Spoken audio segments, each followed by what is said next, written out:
Hello guys, welcome back to another video. So a few months ago I made a video about Digicams. I went through my parents' drawers and I found these two old compact digital cameras which I used to use to document our family vacations back when I was a child. Now, ever since everybody in my family has a smartphone, these cameras don't really get used anymore. But after I got a first taste of using retro cameras here on this channel, I wanted to put them back to work. And after I'd swapped out the batteries, I did. And after I finished making that video, I continued using these cameras. And I really was trying to find a place for these cameras in my camera collection and in my content creation workflow. Also actively using these cameras to produce content for social media. And you may be asking why? Because I already kind of gave the reason why these cameras don't really get used anymore, which is smartphones. The benefit these cameras have is being small and easy to carry. But you're gonna have to make some trade-offs in terms of image quality, video quality and so on, even compared to some of the more professional cameras that were made in the same years as these ones were. With smartphones now, my smartphone is a bit of a bad example because I think I have one of the bigger ones that you can get, but you get a point. You have them with you anyway, so they're not harder to carry, they're not much bigger or heavier.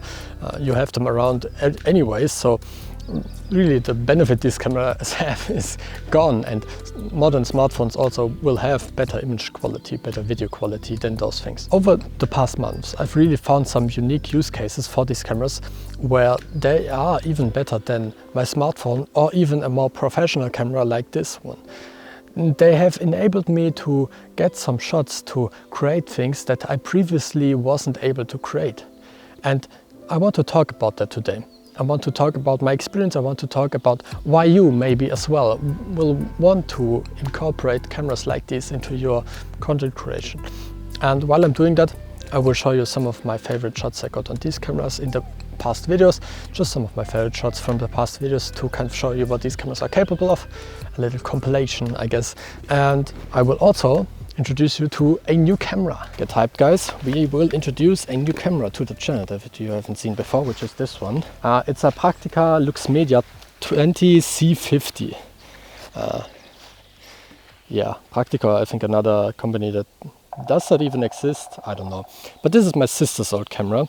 She got this when she was a child, but yeah, she doesn't use it anymore, so I got my hands on it. And the intro you're gonna have seen to this video, in the beginning of this video, was already shot on this camera, and we will have some more footage from this camera. But let's go through this in a more chronological order.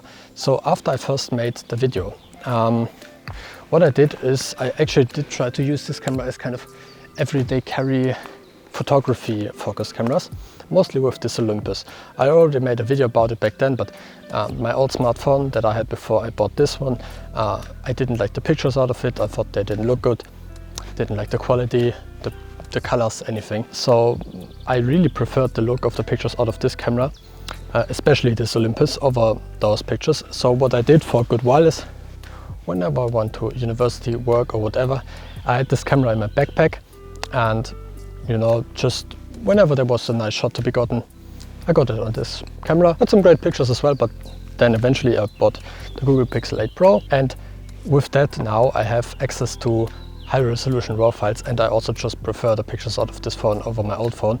And with none of really those old Digicams being able to shoot RAW, I really now mostly use my smartphone as an everyday carry camera, really in place of what this camera used to be, just because the additional flexibility of having RAW files is really something that I really prefer having. So those of you who have seen my video about the Review 35cc, a small point and shoot film camera, 35mm film, are gonna kind of know the point I've made there, which is there can actually be quite a lot of value in having a dedicated camera, even like this one, over your smartphone, in terms of motivating you to shoot, motivating you to look for pictures and to really try to get pictures. Because at the end of the day on a smartphone, there's other things you can do other than take photos. So you may also just scroll through your emails or whatever and not take any pictures.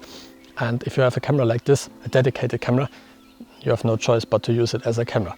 That's the point I kind of made in that video. By the way, I get that I kind of keep on referencing my older videos in my other videos. I don't know if it gets annoying. I've noticed it recently that I've been doing it quite a lot. Pretty much any video I make nowadays references one of my older videos, or even multiple of them. But that's just kind of how this channel works.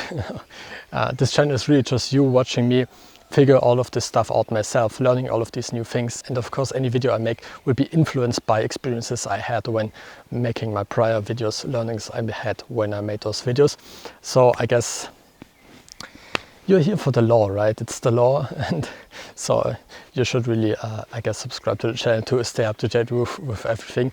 And of course, all of these videos are still out. You can go back and watch them if you want to. I would appreciate that. But yeah, I keep on talking about other videos I made, but that's just kind of everything kind of fits together here. I don't know. Hope it doesn't get annoying.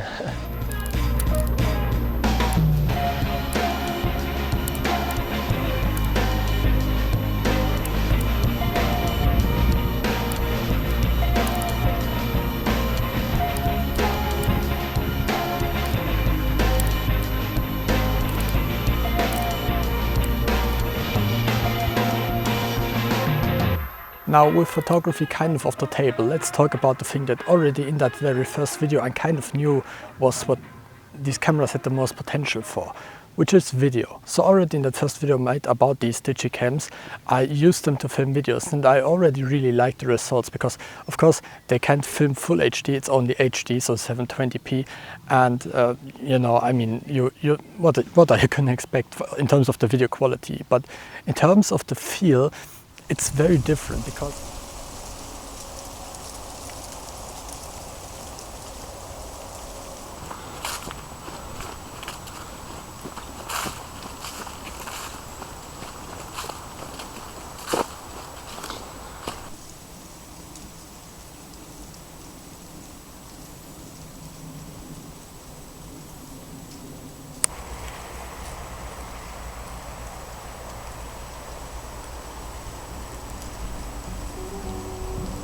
for me, these videos, and this might be subjective, but for me these videos kind of convey a sense of adventure, going out in the world, being on a type of adventure, experiencing the world and wanting to document and share that with people. That's kind of the vibe I want to go for with this entire channel, and it's really fitting in a way. And more discreetly on social media, I mean, there's so much high quality videos out on social media now, and I myself also, of course, want to produce videos that are high quality, that look good, and really investing a lot of time and also resources into trying to make my videos look as good as I can make them. But the videos out of these cameras sometimes kind of make it just very more obvious that these videos aren't like a corporate product to be sold. They are just videos made by some guy who wants to share stuff on the internet, you know. They kind of make it clear that this is not like a product to be sold, a polished product. They are really more meant to be me sharing my experiences, even if that is in a way of high quality video, or at least high quality in terms of what I'm able to do.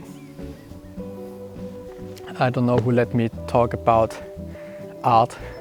Just kind of ranting on at this point. I'm not good talking about this kind of stuff, but I hope you're liking the view.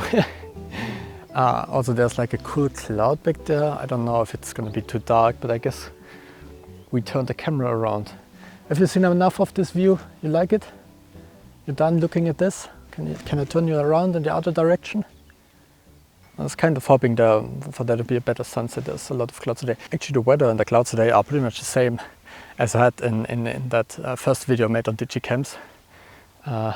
So that's really the main reason why I even went out to film today. I thought maybe I could get similar conditions, kind of relive those days of first experiencing the Digicams. And but it's not looking that great today, but there's some interesting clouds back there, so let me turn you around and show you those. Okay, let's talk in a bit of a more practical sense, a bit less abstract, I guess.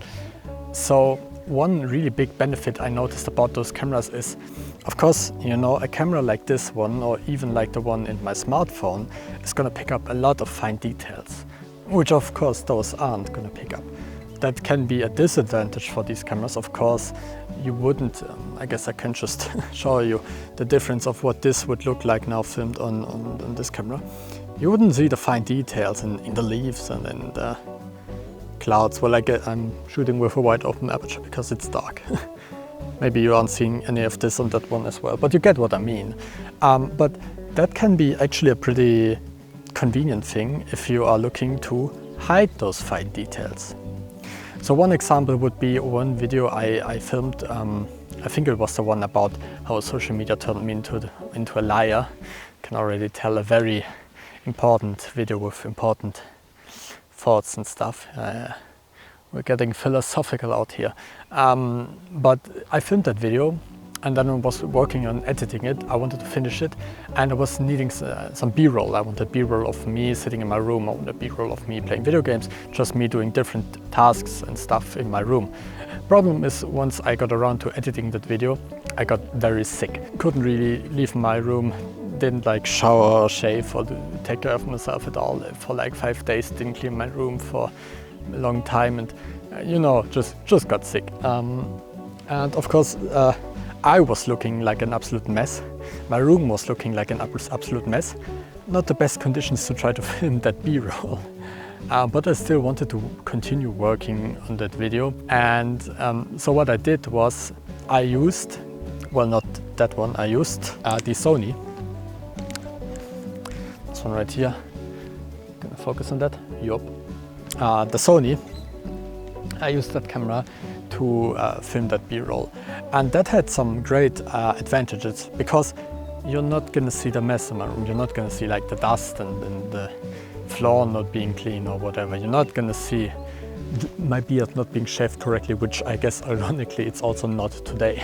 You know, there's one shot where I'm looking at my screen, I'm doing stuff on my PC and I wanted to make sure that there's the correct props on my screen, you know, the actual like text that's written to look like what I'm talking about and stuff, and I couldn't really, like, I wasn't that energetic.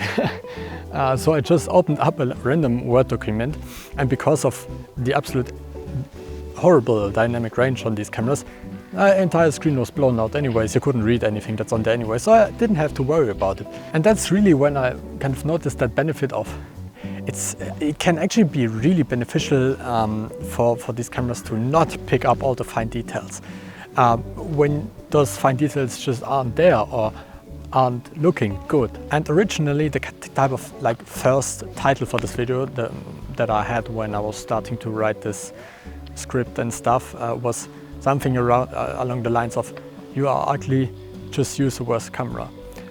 Kind of born from that experience filming B-roll when I was sick, you know, when I just didn't feel like I was looking my best, and it just didn't matter because you're not gonna see any of that. That was kind of the original plan for this video, was to make a video about, you know, because of course people are getting insecure about their looks on social media and stuff, and I thought that it might be beneficial for them to just have a camera that is gonna not show the small little imperfections on your skin or whatever.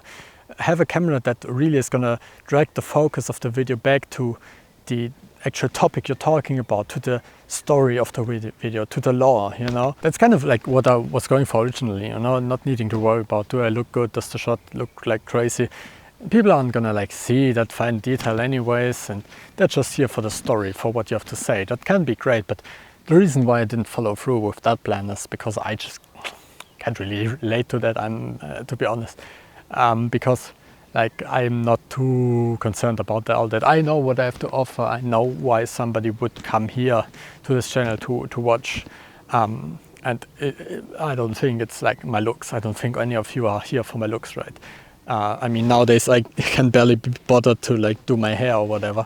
I know what this channel is about. I know what I'm trying to offer on this channel, and I'm just not too concerned about not looking good in my videos or whatever, because I don't think any of you are here for that, and I'm not planning on making videos that people would look at for those reasons. So I can't, like, at least in a social media sense, I can't fully relate to that feeling of, you know, I don't want to film a video because I don't look good today. Because I don't really care that much. I hope you're enjoying the view. It's starting to rain and I'm gonna be so wet. Fuck's sake. Don't even begin to try and ask me what any of this back here is about. I don't know where exactly I've ended up. Looks like I'm in some sort of construction site even. Forgot to turn the screen towards me once again. Yippee! Don't know how well of a point I actually made last night. Oh, something stung me in my foot. No! Don't know how much of an accurate point I actually made last night, so let me just talk about some more. So I do believe that for people who struggle with that sort of stuff, who think I would have time today to film a video, but I don't look good enough today.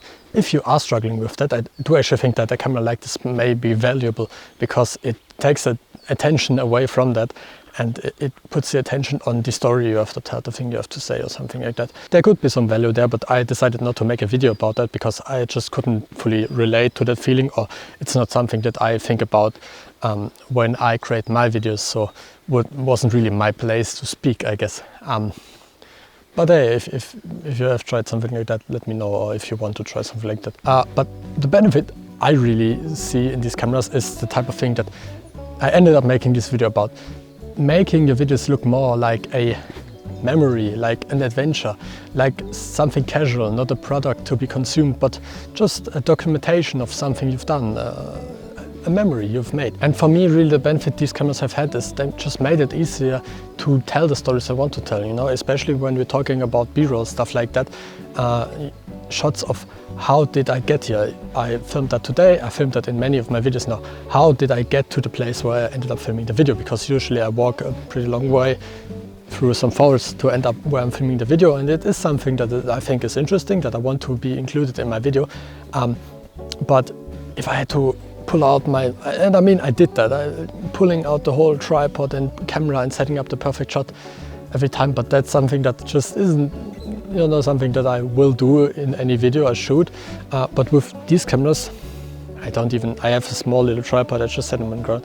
I don't have to make sure that the shot is perfect, and I just want to document, as I said, my way of how the video got made, and I don't have to worry about making those shots look kind of like perfect or whatever, because if you see the grainy and low resolution mess that the video out of these cameras is oftentimes, you're not going to expect it to look perfectly cinematic or whatever. And you still, or at least I hope you're still going to watch it for the story I have to tell, for what I want to say, but you're not going to worry about, is the shot set up perfectly, is the camera quality perfect, do I have the right ND filter on the camera or whatever. That's something that's reserved for the big talking parts of the video now. And I think that's something that for once speed up my content creation process, and that made me more likely to take some of those shots, because I know I don't have to make it perfect, I just have to make it. And that's kind of a message that these cameras can send, at least to me. And on top of that, of course, we also get the kind of benefit of the character that these cameras can add to the videos. So what do I mean by this? For example, on my, one of the videos I shot of the sunset yesterday, I don't know what happened to this camera, to the sensor or lens or whatever was responsible. There's like a big green line through the frame. Looked kind of ugly, but I guess you could call that character.